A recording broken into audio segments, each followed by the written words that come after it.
এই রাজ্যের মানুষকে ন্যায় বিচার দিতে পারি।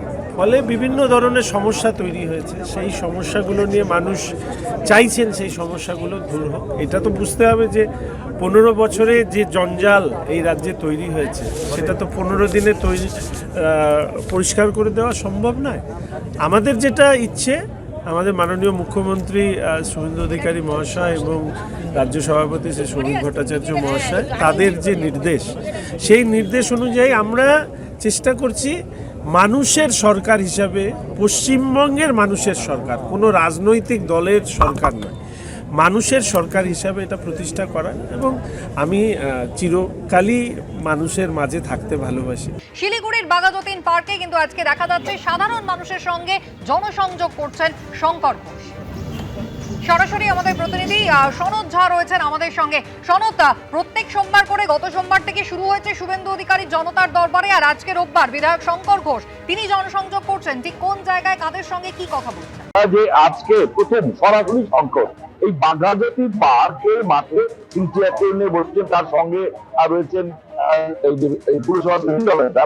কিন্তু গুরুত্বপূর্ণ পালাবদল হয়েছে 5 বছর মানুষের সঙ্গে 5 বছরে কিন্তু কার্যত বলা যায় যে শঙ্করকে ঠিক করতো না এবং তার বিধায়ক করে টাকা খরচ করতে মানা দেওয়া হতো, এরকম নানা বিষয় ছিল।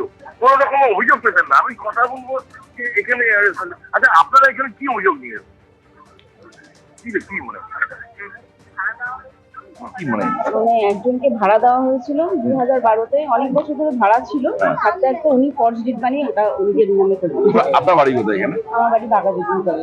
আচ্ছা, কি মনে হলো কথা বলে? এখনো কথা হয়নি, কথা হবে এই অভিযোগ নিয়ে। আপনার কি অভিযোগ?